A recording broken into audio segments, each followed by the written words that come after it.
Hello, everyone. Welcome to another edition of In the Spotlight. I'm Mike Kenichi. I'm very excited for today's guest. I've known her for a long time. Tried to get her on, and our schedules were just both, in the way, but we finally did it. And it is my honor to introduce to you. She was the coach of the Derby Pom Poms from 1994 to 2001. It is my pleasure to have on the show Barbara DeGennaro. And Barb, I want to thank you for coming on today. This is a real honor. Yeah, thanks, Mike. I'm excited too, as well. Good morning. Right. So, Barb, let me ask you. You may know or you may not know. When did Derbyettes, Majorettes, Pom Poms? When did it originate? As far as I know, and I could bring it back to Laurel Vicidomino. I mean, I recall her being I think she was the captain, which would have brought it into the early. I think she graduated in 1975. Right. So It had to originate. She may have been the first class. If she wasn't, there may be one or two before that. I don't think it originated much earlier than that. I mean, majorettes go back to when my dad was in high school. That I know. So right. And at the time, Betty Treadway was their advisor and my advisor when I became a Derbyette. She was our phys ed teacher at Derby. Right. And Barb, you brought up your dad, which you gave me a great segue because I was going to bring this up next. You grew up in a family, that played a lot of sports. Your dad played football for Derby. I think he played maybe basketball. So just let me ask you, did you have a love for like Derby sports as a young kid? I did. I did. My dad was graduated in 1947. He did play football. At Derby actually played semi-pro ball after he graduated for a few years. And my mom loves sports too. And many people do know my mom was a Bartone, so our whole family has been a long tradition in Derby. But my parents were enthusiastic football fans, supportive of Derby high, and it was ingrained. My brother Fran played, graduated 73. My cousins played. The list goes on. Their kids played.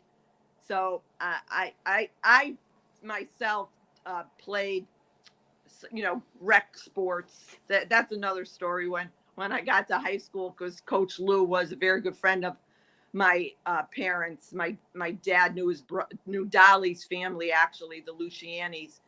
And when I was a freshman, he must have called me in his office at least 3 or 4 times to make me play basketball in high school. And I went through a phase where I played intramurals. I should have played, but I didn't.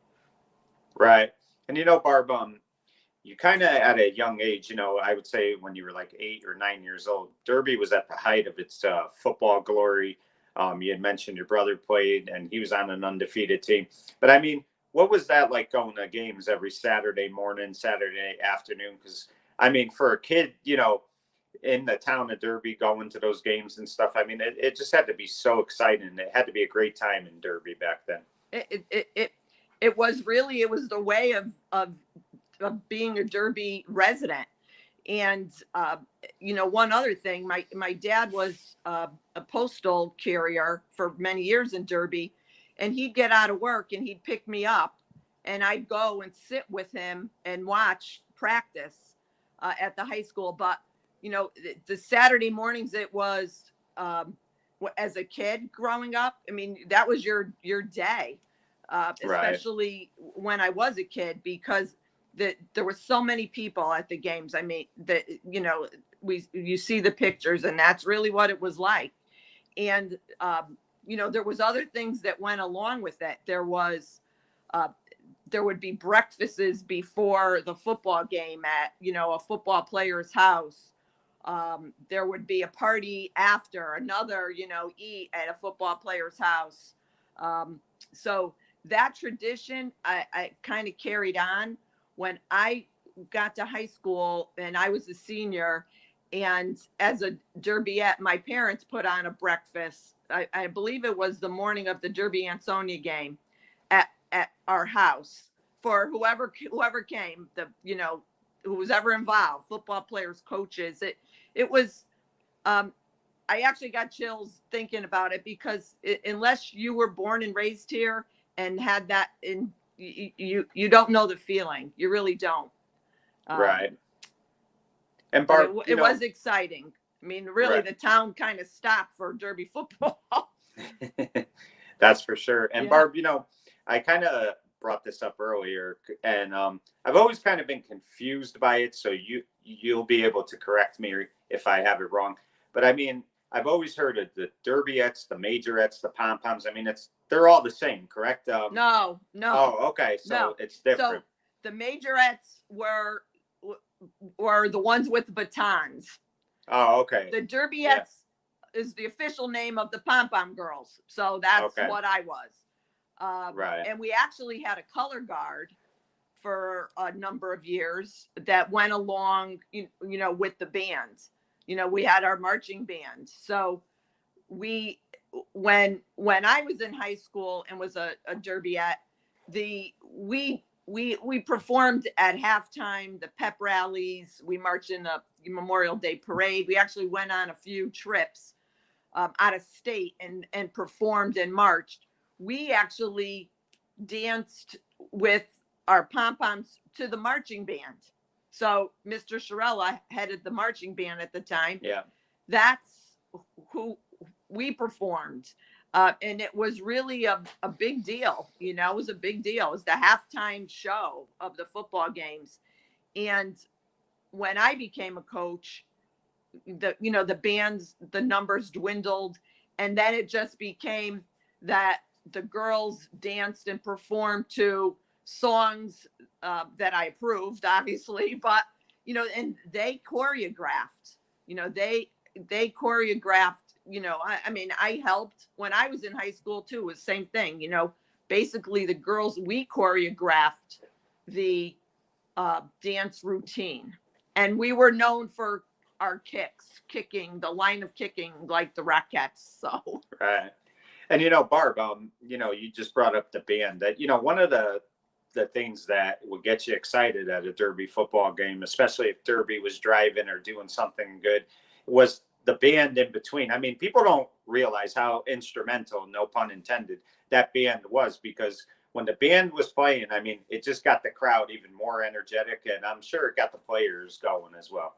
Absolutely. And even if you look at it the way the pictures were, I thought about, I said to Kenny, I thought about, pictures from, if you look back even what you just posted regarding the Evening Sentinel, about a week ago, that you had to get your area where you were going to sit in the bleacher. So, and the band was like right under the press box, a few rows down, but right in the middle. And, and at the pep rallies, I mean, you hear those, the drums going when the players would walk in and when the pep rally started. And there was, football games, you'd compete because, Shelton, Ansonia, everybody had a band. I honestly don't, everybody had a band. Everybody had pom-pom girls.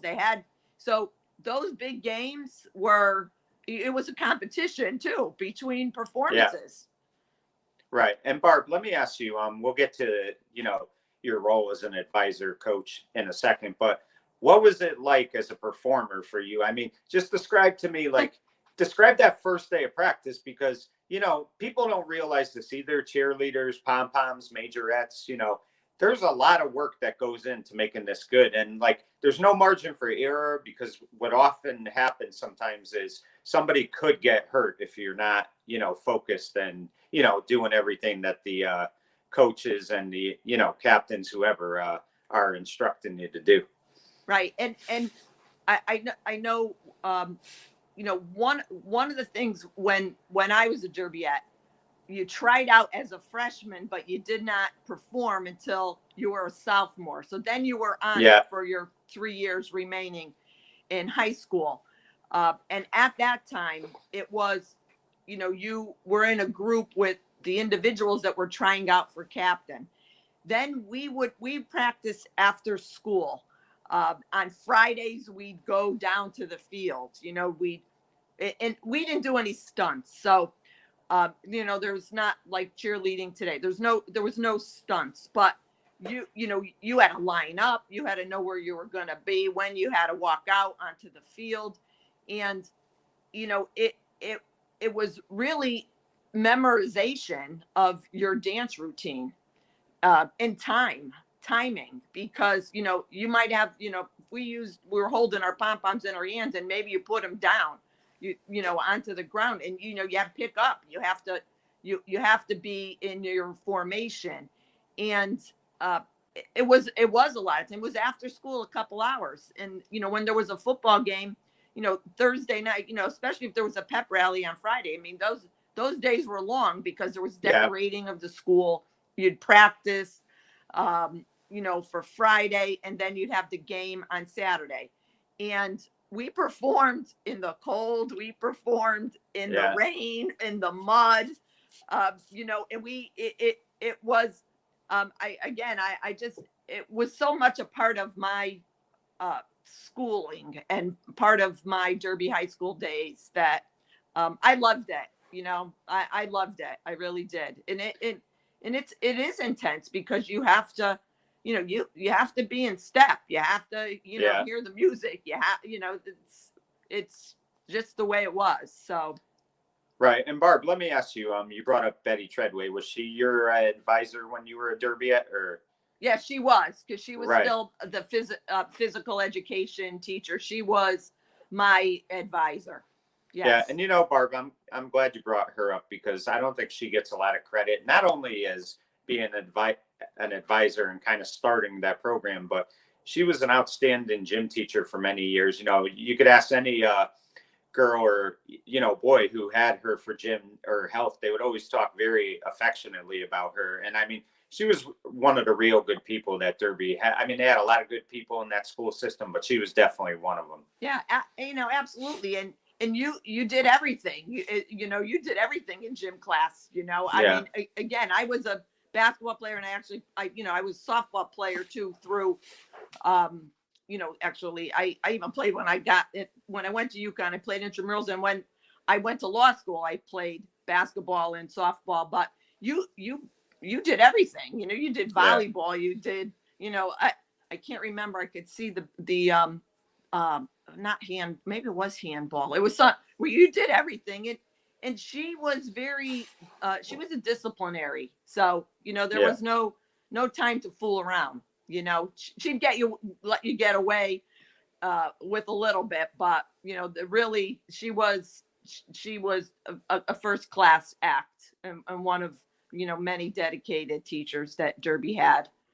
Right. And Barb, one thing that I thought was really cool, I think it was maybe a few years before you took over, but there was one year, I think it was 1991, Derby and Ansonia got together, the Derbyettes, and Chargerettes, I would assume they're called, and they did a halftime show together at the Derby Ansonia game at Nolan Field.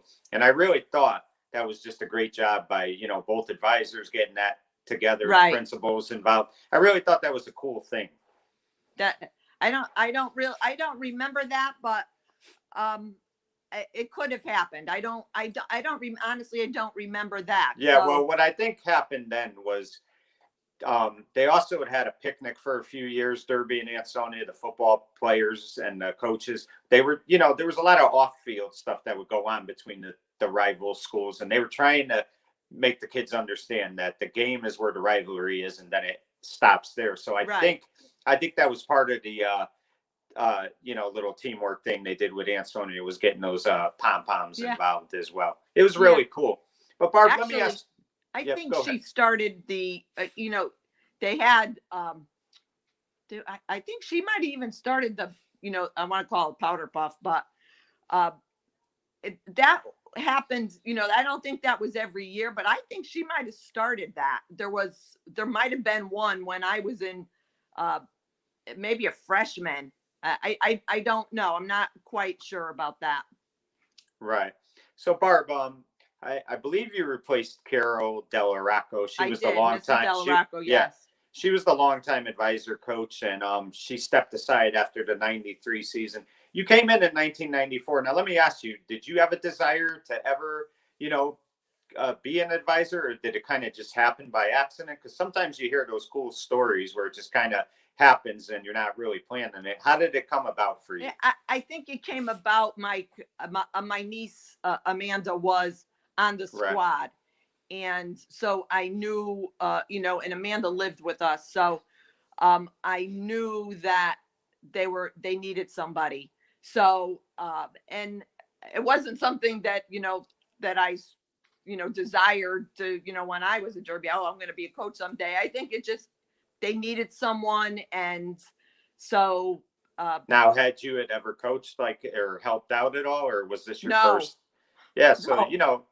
I had no, and I had judged, I believe, tryouts, but I had never had no coaching experience with anything at that point. Right. So you're talking about probably over 10 years since you really, were involved with Derbyettes.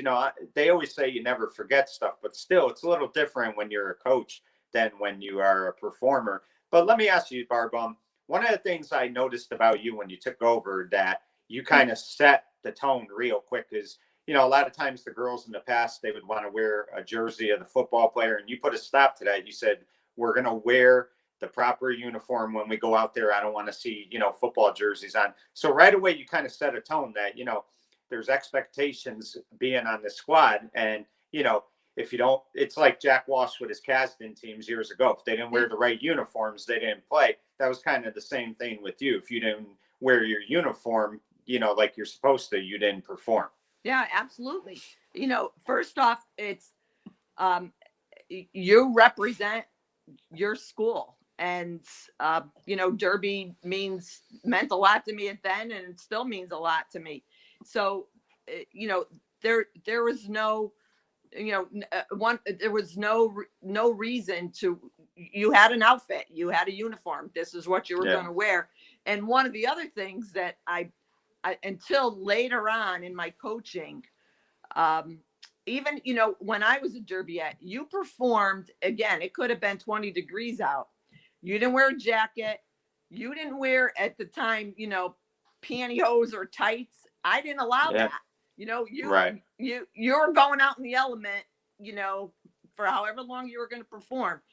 And, I tried to be rigid with, practicing, and, because it's, you have to be dedicated, and you have to be all in. Things happen, and as my coaching career went on, more, the girls started working more, and times changed, obviously, but there was no excuse. I didn't accept excuses for for missing practice, for being late. There was, it just, that's the way it had to be. Now, let me ask you, I mean, like anything else, you're new to, you're something new, and the girls have to adjust to you as well. Were there any issues in the beginning, or did girls kind of, take to how you were going to do things right away?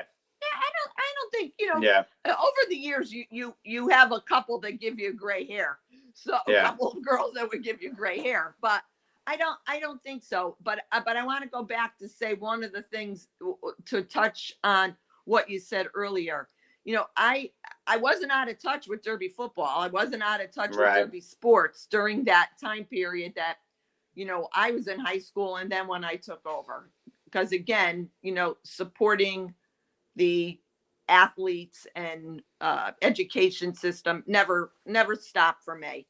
So, when I went away to school, I mean, that was different. I was, was gone for, I missed a lot during that time period, but I don't think I had any issue. I had great girls. I had great girls, and they all did well. they all did well. And so it was fun. I had a lot of fun with them. We did a lot of different things. So.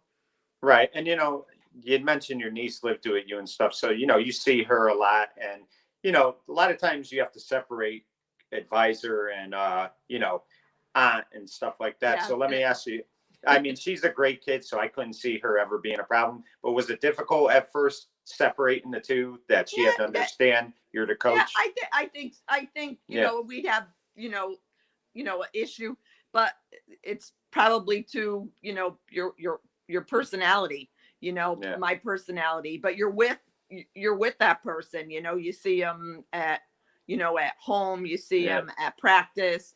But it didn't, they're kids. So, they're kids, things pop up, I don't, it didn't, I think have any influence on the squad at all. I don't think so. Right. And, I mean, just think of some of the girls over the years that, you worked with who went on to, do great things. I think of Diane Paquet, who went to Yale, Becky Cash, Christine Glodak, that's just to name a few. So, I mean, you worked with a lot of, really great kids who are doing great things with their life. So, I mean, that has to be the thing that you really smile about the most, is just seeing what kind of adults they became. Yeah. And, I run into over the years, and run into a lot of the girls.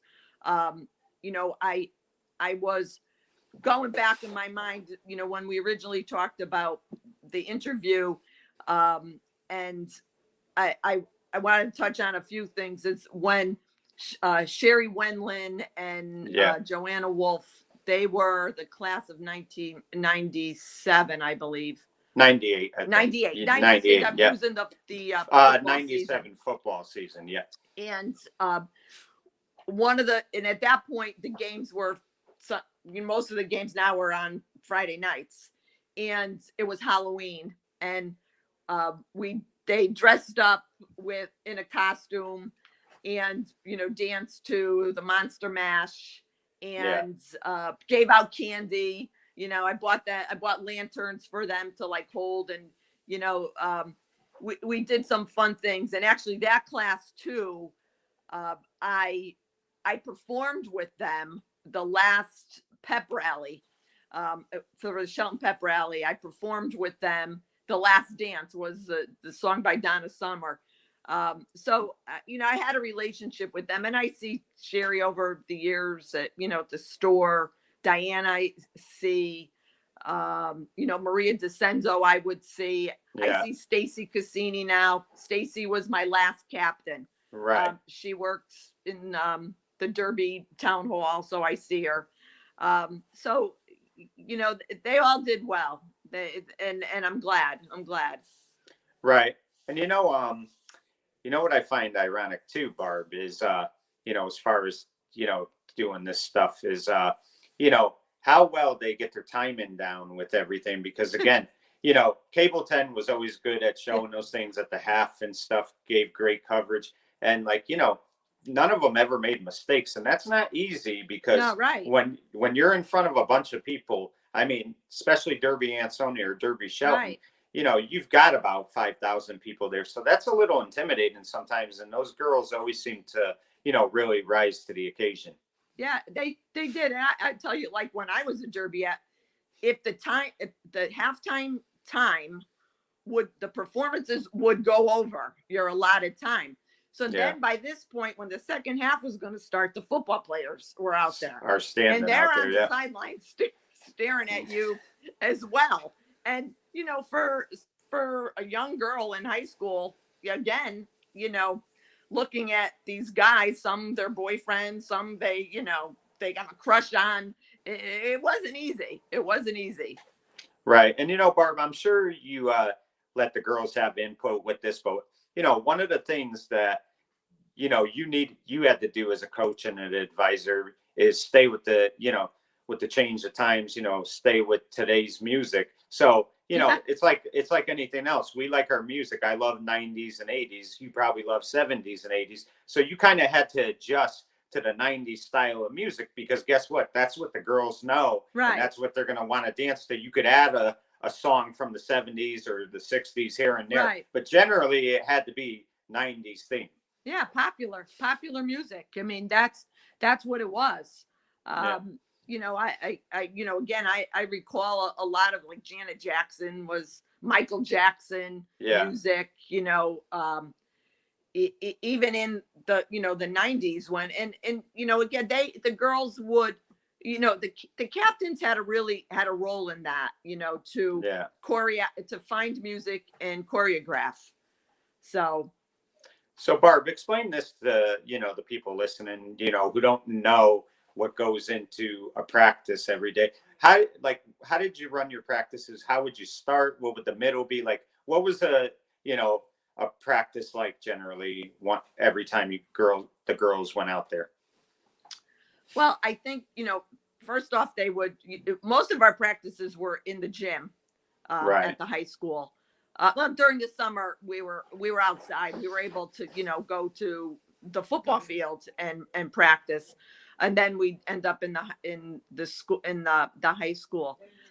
You know, they typically they'd stretch, and the captain or co-captain would, you know, show the move of the music, the dance. And it would be, you know, say a 8-step, you know, routine, you know, 4 8 steps. I mean, they would just keep doing it over and over. The you know, lining them up by height for the kick line, that was always challenging. You know, I was kind of a perfectionist on, you know, your knees had to be up high, your toes had to be pointed. And as later on in the years, they really got into some formations where they would move, you know, what maybe the kick line wouldn't have been, you know, 20 girls in a straight line. It would have been 4 lines of 5, and do things. But it was more, they'd fool around, you know, but they basically would concentrate. I really kind of, you know, sat back. You know, but, you know, and I could pick out because I could see what they were doing. They could not see what they were doing themselves. So I would pick out if somebody's, you know, toes weren't pointed or they were off step, or, but, you know, it was physical, more of you're moving your body more than, you know, it's obviously different from, you know, basketball or football. You know, you're basically running a synchronization of a dance. So I don't know how much more to explain. And they were typically 2 hours. I mean, they weren't less than 2 hours of practices. You know, it wasn't, you know, it was quick, and it wasn't a quick practice. So. Right. And Barb, I don't want to underrate any game, you know, because everything is important. But, you know, on a Friday night when, you know, Derby's playing Lyman Hall, the girls, you know they're going to perform at the half, but they're probably not as nervous. But, you know, when you're performing, you know, for Ansonia, Shelton, you know, for a while, Seymour, obviously, you know, there's going to be a lot of people there. It's a Saturday morning or Saturday afternoon. So, you know, the place is packed. I'm sure the girls were nervous, but let me ask you, as a coach and an advisor, did you ever get nervous before like a routine? Me as a I'm talking like as a coach. Oh, like, as a coach, because you know you want them to do their best. I don't think I don't think I would be. I think it was probably more anxiety, you know, hoping that they, you know, they don't screw up, you know. But they never did, you know. They and if they messed up, not I was good. They know, or I'm gonna know. You know, you're not gonna know. In the stands, but they were. It was exciting. You know, it was just an exciting time, and they only performed at home games, unless it was a big game. You like know, Seymour, Shelton, or Ansonia. Then it was, you know, the away, where they would perform. But you know, Barb, you know, when you were a performer, you know, you talked about Laurel, you know, and when you're a coach and stuff, and these girls are performing, people don't realize, everybody enjoys the football games, and they come to the games to watch the football game. We know that, but people don't realize what the cheerleaders and, Derbyettes do, because, they practice, you know, they give the commitment just as much as the players do to make sure that when they go out there at the half, that they do everything the way they're supposed to, and they take a lot of pride in it. So I think, that's very important that people realize, the amount of work that these girls put into doing these dance routines, or, everything, because without their hard work, it doesn't work. But they really committed a lot of their time because this was their passion. Yeah. And they did, Mike. And the other thing is, when I was in high school, when I was a Derbyette, we got our uniform. It was provided, and our pom-poms were provided, not at our expense. By the time I coached, they wanted, that we wore a style of uniform. I believe I wore the same style that Laurel wore. And then Inez D'Onofrio was a senior when I was a freshman. She was a captain. I wasn't on the squad then, because the next year is when the class of 1978 would have been Debbie Masick was my captain. And I was actually in her group when I tried out. The uniform that was worn by them in the 70s was worn by me when I started, and until the time I graduated. We had one other uniform that was made for us, and I can't recall who made it. We performed in West Virginia at a strawberry festival, so we wanted a different uniform. By the time I coached, these girls wanted new uniforms. I mean, I don't recall the uniform in between when Carol was the coach, but my girls wanted new uniforms. They wanted new pom-poms. My pom-poms when I were these huge, the streamer on it was probably, 12 inches long or 20 inches long. They wanted a smaller pom-pom. So we fundraised to get new uniforms, because we're only allotted, the budget, and was allotted whatever it was. And at that time, and you probably remember this, you played, Little League, we had tag days. So we would go to, at the time, Caldor, to, the Stop and Shop. We'd have car washes. So aside from their practice, these girls, they learned a little bit about life, about, money, that, not everything was provided for us as a squad. So, and we had to raise it. We had to raise that money to get what they wanted. So, that went into it as well. So I think they learned a lot of life lessons during, the time. I hope they did. During my time as a coach. So. Right. And, you talk about captains, how important they are. And I think a big reason why you were, things worked out so well, especially your first 2 years. I think of your first captains, it was obviously Amanda and Michelle Altomarie. And, I've known Michelle ever, and the girl's just always been dedicated and at everything she does. Then I think of Becky Cash, who was your next captain. Really, those first 2 years, those three girls deserve a lot of credit, because they really were outstanding leaders. And that was important to keep the Derbyettes going. And I think it helped make your transition good as well, because they kind of, bought into what you were doing right away, and they made sure those girls did as well. Yeah, I think so. And, and we talked a little bit this offline. The number of girls on the squad dwindled, kept declining every year. And, when I was a Derbyette, I believe there was like 40 of us. And I think there was about at least eight in my class, that were Derbyette. I believe that first year I had probably 23 or 24. By the time I ended with Stacy, I believe we had 10. And at one point, I think it went down to 8 because somebody quit. But, to try to keep that program together. And again, it evolved due to, you had back in the years, you had the band, you had just the nature of a football game and the halftime performance, but that changed. And again, their hearts, whether there was 23 of them or 8 of them that I had, that did not change. Certainly did not change.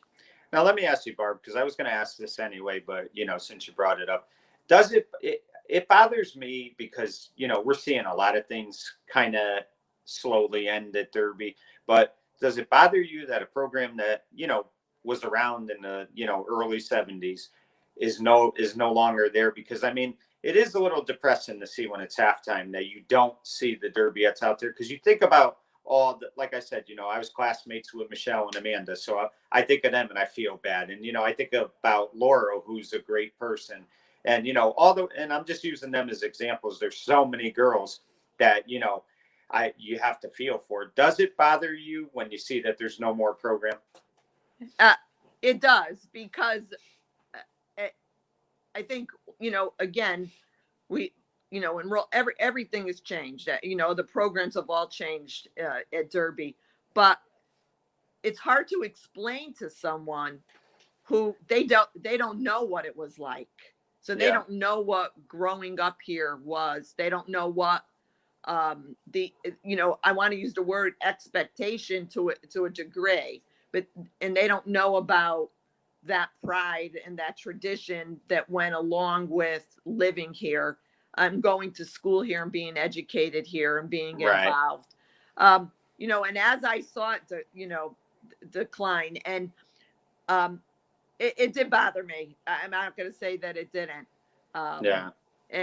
And I don't know how you change that, without people that want to, again, I think it starts at the home. It starts with your home, and then it starts with your environment. Not everybody was as lucky as I was. So, and I just, it was very special, and when you go back and you look at the pictures and you look in the yearbook, and, I have some videotapes of the Derbyettes, on old VHS, tapes. Yeah. And I think about everybody that was involved. It is disheartening, but it also was a big part of my life. So I can't, I won't never regret that I was involved. I won't ever regret that I coached. And I got involved in other things at the time I was coaching. I mean, I was a pretty busy person, so I'm still a pretty busy person. So. Right. So, Barb, let me ask you this. You touched on the Halloween thing that the girls did with the Monster Mash. You talked about dancing with them at the pep rally till the last dance. Is there any stories or anything that stands out to you during your time where you were like, wow, that was just so much fun. We really hit it out of the ballpark. I mean, is there any one or a couple things that stand out? No, I honestly, I think performing with them was probably like one of my highlights in the event. The matter is they wanted me to do it. What kid wants their, coach to perform with them, it was the nature of their personalities. And, I think I was probably more nervous for that than, watching them, obviously. Right. And, it was just, and they were always so, always so special to me. One of the other highlights, I think, of coaching to me overall was marching in the Memorial Day parade. I mean, because you end your season with football and then there's a hiatus, and those girls, I think maybe one year I had one girl that did not, march. But there you were, again, that a different type, not dancing, there you're doing more arm movements, because of your marching, but they were a lot of fun. I had a lot of fun with many of them, I do think back, what, they had issues too, boyfriend, Yeah. things, the typical high school kid stuff. So, Yeah. And, Barb, I think, like anything else, I was talking to Carmen DeCenzo yesterday. I had yeah, run into him, and, he said, looking back, when he coached football, sure, he would have liked to win more, but he always looks back and he says, when a kid could come up to him 12 years later and still call him coach, and, he could tell that he made an impact in their life. That's the most rewarding thing. And I think for you, that's got to be the most rewarding thing about doing this for so many years, is you got to build great relationships with these girls, and you still see them today, and it's still like, they're your girls. yeah. Coach Barb, that was and one of the other, Coach Barb, actually, we one of the things we fundraised for ourselves was jackets. Yeah. We had jackets, and I did allow them we got like a warm-up suit. We actually got them from Carmen at B&L because they were, embroidered with their names. Yeah. And it's certainly, that's, the gratitude of seeing them. But I'm gonna bring up something else, Mike. I know we spoke a little bit about this. As I said, I was very busy, with my law practice, and at that time, and I was appointed the fire commissioner for the fire department by Mark Garfalo when he was elected in 1997. And the city charter provides, and still provides, that you can't be in a certain position, fire commissioner being one of them, and be in another position with the city, if you basically are, you indirectly or directly provide a service. So at the time when I was appointed by Mark, I was the coach, and I received a small stipend to be the coach, which I never even knew when I became the coach, because honestly, it didn't matter to me. But I had to get a waiver. And, there were certain individuals that did not want me in that role. And so at the Board of Alderman meeting, when the appointment was it wouldn't be effective until I got my waiver, I was denied my waiver. And so the girls on my squad, and at that time they were Sherri Wendland and Joanna Wolfe and Jessica Yeager, and I'm trying to remember who else. I tried to explain to them, I was still their coach, but I couldn't do this other job function. They didn't understand it, and they were kind of upset. So it was brought up at the next month, the Board of Aldermen meeting. Those girls came to the meeting and basically, said to the city officials, what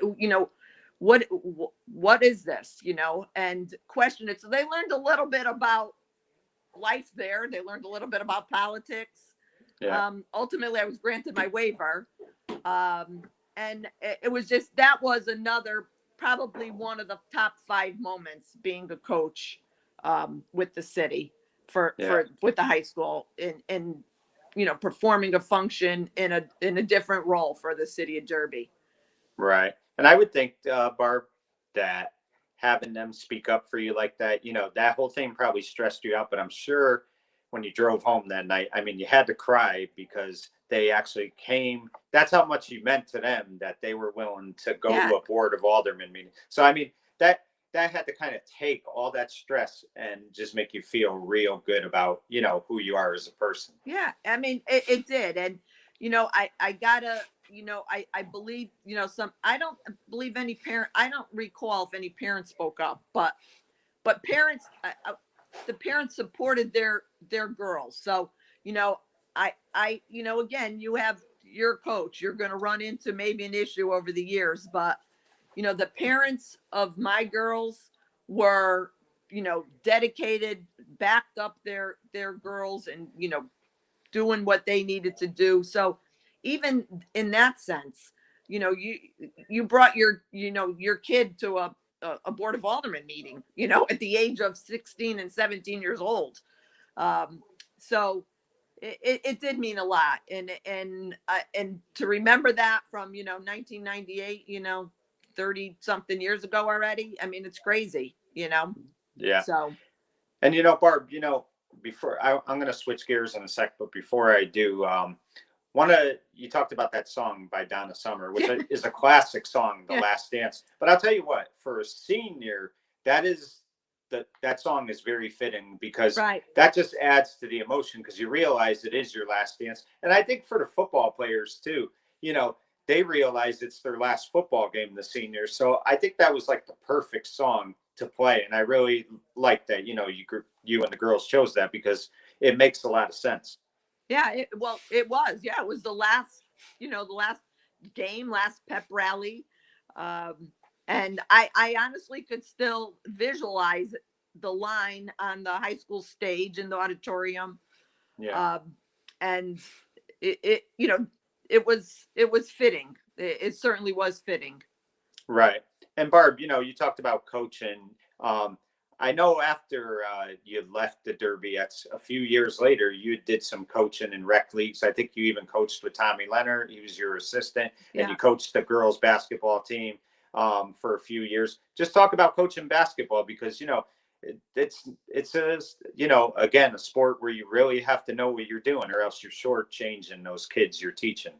So, yeah. So after the Derbyettes, I finished out my term as fire commissioner, and I think I took a few years off doing anything besides no. I wasn't involved. I didn't get involved in the board of aldermen until a number of years later. I think I was certainly still involved. I was on the town committee. I was on a few things, but I started coaching in the Derby girls rec league.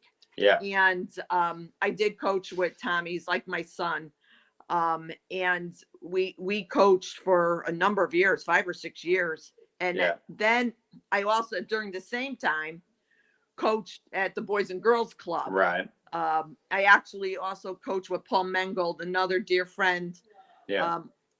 At that time, I gave it up in 2007, and that was when my mom passed away. Before that, before she passed away, when she was not well, I didn't have the time at that point. But not having any children, I think one of I've tried to be a role model, but I love basketball. I love the kids. Again, you meet the girls that never played baskall before. And I can recall one girl who was from Derby High School, who, the Derby school system. And I don't know what year she graduated, but I believe she was in the middle 2000s. I remember when she made her first basket at the City Hall, Derby Community Center. And so it was rewarding. I mean, I enjoyed it. Again, you had those that had no skill, set because they never played before. And then you had those that were naturals and those that were, but I enjoyed that too. I enjoyed the referees, I had a lot of fun with the referees. Yeah. So it was rewarding, give the kids, give back. I think that's part of my nature is, I'm Derby, I left to go to school for 7 years. I lived away during my schooling years, but came home to Derby, I still live here. My practice is here. So I enjoyed it. I enjoyed the kids. Right. So Barb, before we go, let me just ask you one final question. When looking back on it all, it's hard to put one thing out there because there were so many, but what's the thing you're proudest the most about what you've given back to Derby? I think part of, it's probably a couple things. My mom had to quit high school at the age of 15 to take care of her 2 youngest siblings. My dad worked 3 jobs. My dad worked up till a few months before he passed away, the age of 87. Um, I think part of the work ethic in my family, and what they were able to accomplish, and it wasn't easy for them. They worked hard. And, I was the first one in the family, extended family as well, to go to college and get a degree. So I always strive to these kids that no matter, where you can come from, you know, you can do something. I may not have been in the top, 10 of my class. I worked hard. And I think I tried to, as part of my giving back, was to let kids know that you can do it. You can do what you need to, you have a dream. And it does. I mean, I always didn't want to be an attorney, but I don't want to say that was my dream. Yeah. But when I committed to that in high school, that's what I wanted to do, I did it. And, it's not easy to do, but you can do it. And I think just my love for Derby, my love for kids, and to try to keep that, tradition of the Derby pride, and in your inner self, to go forward and be a good person, and help. Help is as frustrating it may get, or as stressful as it may get, that you try to do what's good for Derby. So I think that's probably, kind of it in a nutshell. Well, that's awesome. And Barb, I want to thank you for coming on today. It was a real pleasure. I mean, you've always been a big supporter of not only Derby, but, anything that involves Derby that you could help, you always will. You've done that with our Hall of Fame. You've done that with different committees in Derby, Little League, all that stuff. So I really do applaud you. And I really thank you for everything that you do for the town of Derby and the kids especially. Thanks, Mike. It was fun. I appreciate it. Well, there you have it, folks. Barbara DeGennaro has been in Derby her entire life. You heard her before talk about her father, grew up in Derby. And from the time she was a little kid, she was involved with Derby and Derby sports. That has carried over for probably over 40 years now. And the same thing stands true for Barb. She just loves giving back to the school she grew up in, the town she grew up in, and she's always willing to go above and beyond for everyone. Derby is a great town and it's got a lot of tradition, but it also has great people. Well, when you talk about the real good people in life, Barb DeGennaro is definitely at the top of the list. For In the Spotlight, I'm Mike Kenichi saying good night, everyone.